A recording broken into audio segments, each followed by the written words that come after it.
महाराष्ट्र के कई शहरों में कोरोना जबरदस्त कहर मचा रहा है। मुंबई में एक दिन में कोरोना के 6,923 केस सामने आए हैं। वहीं नागपुर में बीते 24 घंटे में कोरोना के 3970 केस सामने आए, जबकि कोरोना के चलते 58 लोगों की मौत हो गई। इस बीच महाराष्ट्र में नाइट कर्फ्यू 15 अप्रैल तक लागू कर दिया गया है। महाराष्ट्र में बढ़ते कोरोना के मामलों ने राज्य सरकार की चिंता बढ़ा दी है। प्रदेश में कोरोना की बेकाबू रफ्तार को देखते हुए मुख्यमंत्री उद्धव ठाकरे ने लॉकडाउन लगाने का संकेत दिया है। राज्य में कोरोना की स्थितियों पर बैठक के बाद उद्धव ठाकरे ने कहा कि अगर लोग नहीं मान रहे तो लॉकडाउन का रोड मैप तैयार किया जाए। उद्धव ठाकरे ने कोरोना के मामले बढ़ने पर राज्य में ज्यादा मौत होने की भी आशंका जताई है। दिल्ली में भी कोरोना के केस तेजी से बढ़ते जा रहे हैं। दिल्ली में एक दिन में कोरोना के 1,881 नए केस सामने आए हैं, जबकि कोरोना से 9 लोगों की मौत हुई है। इससे पहले लगातार 3 दिन दिल्ली में कोरोना के 1500 से ज्यादा केस सामने आए थे। केंद्रीय स्वास्थ्य मंत्री डॉक्टर हर्षवर्धन ने आज तक से खास बातचीत में कहा कि कोरोना की दूसरी लहर सरकार और नागरिकों के लिए चिंता का विषय है। उन्होंने कहा कि अब हम ये सीख चुके हैं कि कोरोना महामारी के खिलाफ कैसे लड़ना है। हालांकि हमारी लापरवाही कोरोना के केस तेजी से बढ़ा सकती है। डॉक्टर हर्षवर्धन ने लोगों से अपील की कि कोरोना को फैलने से रोकने के लिए लोगों को मास्क पहनना चाहिए और सोशल डिस्टेंसिंग जैसी बातों को अमल में लाना चाहिए। मनसुख हिरेन की हत्या के मामले में राष्ट्रीय जांच एजेंसी NIA आरोपी सचिन वाझे को मीठी नदी के पास ले गई और उसकी निशानदेही पर मीठी नदी से number plate, CPU, hard disk और DVR बरामद की। दरअसल NIA को शक था कि सचिन वाझे और उसके साथियों ने मनसुख हिरेन की हत्या करके एंटेलिया केस से जुड़े कुछ सबूत नदी में फेंके हैं। इसलिए एजेंसी कुछ गोताखोरों की मदद से इन सबूतों की तलाश के लिए पहुंची थी। NIA के एक अधिकारी ने आज तक को बताया कि सचिन वाझे से लगातार इस बात की पूछताछ हो रही थी कि उसने वारदात से जुड़े सबूत कहां नष्ट किए। पहले सचिन वाझे जानकारी नहीं दे रहा था, जिसके बाद गिरफ्तार नरेश पूर्व कांस्टेबल विनायक शिंदे और वाझे को सामने बैठाकर पूछताछ की गई। इसके बाद वाझे की निशानदेही पर ये सारे सबूत बरामद किए गए हैं। इससे पहले NIA कुछ रजिस्टर और प्रिंटर भी बरामद कर चुकी है। NIA के अधिकारी के मुताबिक ये सबूत बेहद अहम हैं, क्योंकि अब ये बात साफ हो गई है कि वारदात के बाद सचिन वाझे ने ही सबूत मिटाए थे।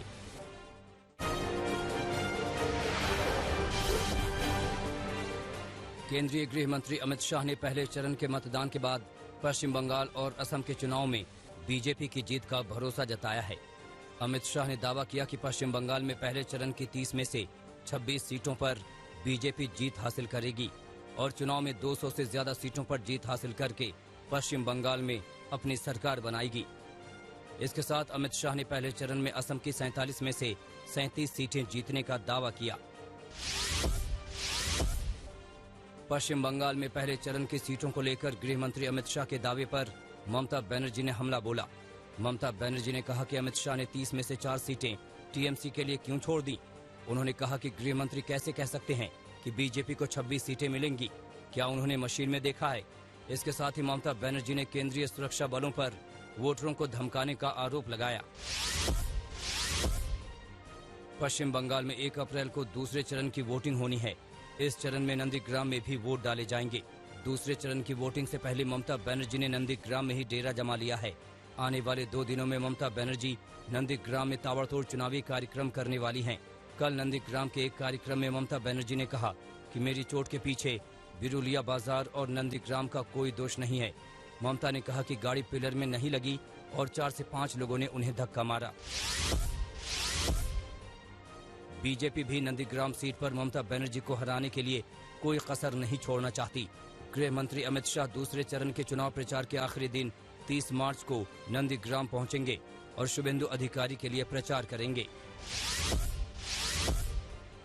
शिवसेना के मुखपत्र सामना में लेख के बाद महाराष्ट्र सरकार के सहयोगी दलों में खलबली मची हुई है। सामना के लेख पर आपत्ति जताते हुए डिप्टी CM अजित पवार ने कहा कि NCP में कोटे से किसे कौन सा पद मिलेगा ये शरद पवार तय करते हैं। किसी दूसरे को इस पर सवाल करने का कोई अधिकार नहीं है। खासकर महाविकास अघाड़ी गठबंधन के लोगों को इस तरह के बयान गठबंधन में समस्या पैदा करेंगे। शिवसेना ने मुखपत्र में लिखा था कि अनिल देशमुख को दुर्घटनावश महाराष्ट्र के गृह मंत्री का पद मिला था। जयंत पाटिल दिलीप वलसे के गृह मंत्री का पद ठुकराने के बाद शरद पवार ने अनिल देशमुख को ये जिम्मेदारी सौंपी थी।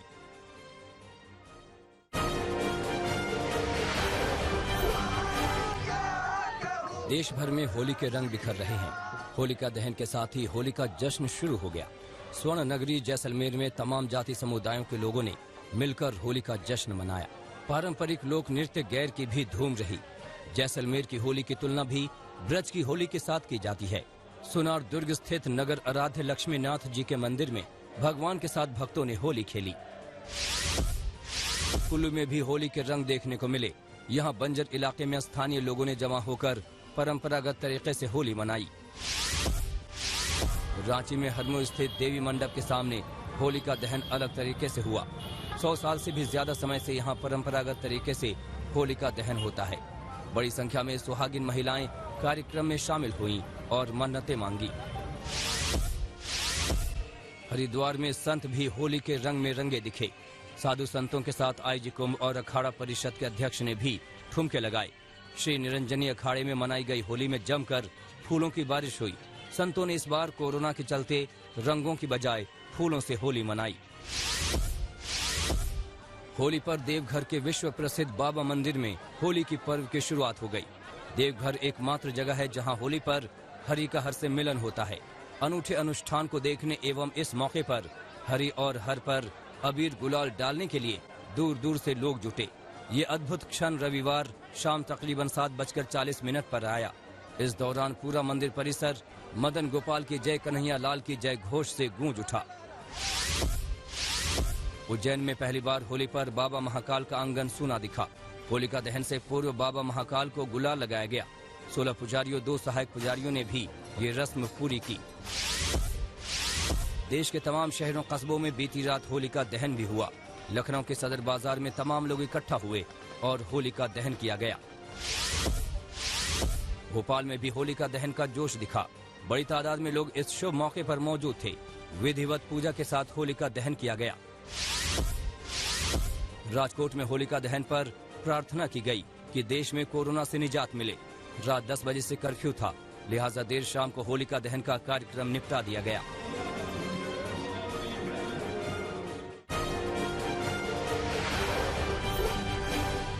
बिहार के नालंदा में हादसे में 7 लोगों की मौत के बाद जमकर हंगामा हुआ। यहां तेलहरा थाना क्षेत्र में एक अनियंत्रित ट्रक ने कई लोगों को रौंद दिया, जिसमें 7 लोगों की जान चली गई, जबकि 50 से ज्यादा लोग गंभीर रूप से घायल हुए हैं। इस भयानक दुर्घटना के बाद लोगों का गुस्सा पुलिस पर फूटा और लोगों ने तेलहरा थाना क्षेत्र में आग लगा दी। लोगों ने पुलिस पर पथराव भी किया, जिसमें एएसआई जख्मी हो गए। वहीं मुख्यमंत्री नीतीश कुमार ने मृतकों के परिवारों को 4 लाख रुपए के मुआवजे का ऐलान किया है। चंदौली में पुलिस को बड़ी कामयाबी मिली है। यहां पुलिस ने बिहार ले जा रही प्रतिबंधित दवाइयों की खेप बरामद की है। जानकारी के मुताबिक आलू के बोरों में छिपाकर प्रतिबंधित कफ सिरप फेंसिडिल बिहार ले जा रही थी। पुलिस ने 85 पेटी कफ सिरप के साथ 3 लोगों को गिरफ्तार किया है। जब्त की गई 9,500 शीशियों की कीमत करीब 17 लाख बताई जा रही है। पुलिस आगे की तफ्तीश में जुट गई है।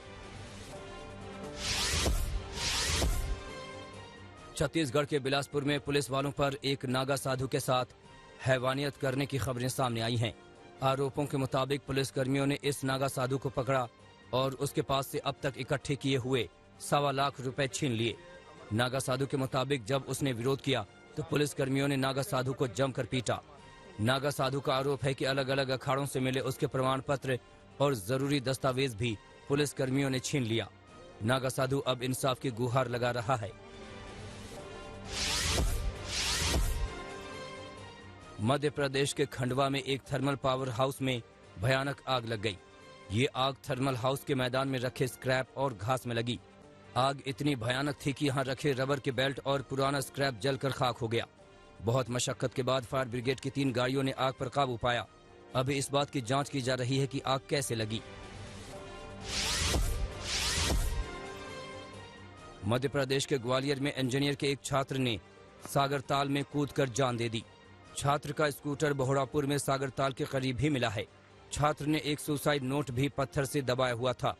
छात्र ने सुसाइड नोट में लिखा कि वो घर में बैठे बैठे परेशान हो गया था, इसलिए जान दे रहा है।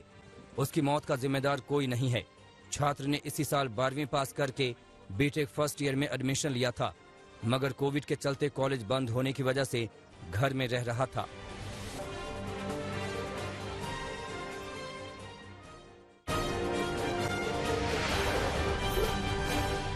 हरियाणा के झज्जर में एक गेस्ट टीचर की गोलियों से भूनकर हत्या कर दी गई।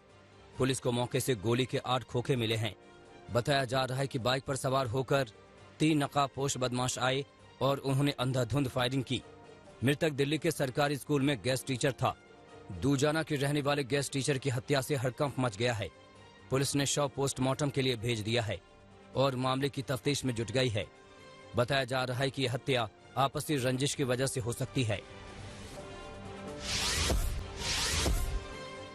पश्चिम बंगाल के आसनसोल में 6 बम मिलने से दहशत मच गई। ये बम कुल्टी थाना क्षेत्र के नेमतपुर इलाके में मिले हैं। जानकारी के आधार पर पुलिस फायर ब्रिगेड की गाड़ी और बम स्क्वाड के साथ पहुंची थी। पुलिस ने बमों को नष्ट किया और जांच में जुट गई है कि आखिर यहां किसने बम लगाया।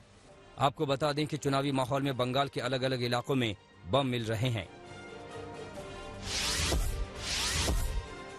मथुरा में यमुना एक्सप्रेस वे पर दर्दनाक हादसा हुआ है, जिसमें 3 लोगों की मौत हो गई, जबकि 3 लोग गंभीर रूप से घायल हुए हैं। हादसा मथुरा के थाना मांट इलाके में यमुना एक्सप्रेस वे के माइलस्टोन 99 के पास हुआ। बताया जा रहा है कि नोएडा की ओर से जा रही वैगन आर कार अनियंत्रित होकर डिवाइडर से टकराई और डिवाइडर तोड़ते हुए रोडवेज बस से जा टकराई। पुलिस अब पूरे मामले की तफ्तीश में जुट गई है। मेरठ में एक युवक की हत्या से हड़कंप मच गया। मामला लिसाड़ी गेट थाना क्षेत्र के शाहजहां कॉलोनी का है। जानकारी के मुताबिक मृतक गाजियाबाद के लोनी का रहने वाला था और मेरठ अपने रिश्तेदार के घर आया हुआ था। युवक की हत्या करने के बाद शव को खाली पड़े एक प्लॉट के गड्ढे में फेंक दिया गया था। पुलिस के मुताबिक मृतक के शरीर पर गंभीर निशान हैं। पुलिस अब पूरे मामले की तफ्तीश कर रही है कि युवक की हत्या की वजह क्या थी। मेरठ में लूट को अंजाम देकर भाग रहे बदमाशों की पुलिस से मुठभेड़ हो गई, जिसमें एक बदमाश को पुलिस की गोली लगी। पुलिस ने 2 बदमाशों को गिरफ्तार किया है। मामला परतापुर थाना क्षेत्र का है। बताया जा रहा है कि लूट की वारदात को अंजाम देकर भाग रहे बदमाशों को पहले एक पिता पुत्र ने पकड़ने की कोशिश की, लेकिन बदमाशों ने उन पर फायरिंग कर दी। पुलिस ने बदमाशों का पीछा किया तो बदमाशों ने पुलिस पर भी फायरिंग कर दी। आखिरकार पुलिस ने बदमाशों को गिरफ्तार कर लिया। पुलिस ने बदमाशों से हथियार भी। नमस्कार, मैं हूं अंशु शर्मा और हमें उम्मीद है कि आपको ये वीडियो जरूर पसंद आया होगा। ऐसे ही बाकी वीडियो देखने के लिए देखते रहिए द इंडियन समाचार और वीडियोस पसंद आने पर हमारे चैनल द इंडियन समाचार को लाइक, शेयर और सब्सक्राइब करना ना भूलें।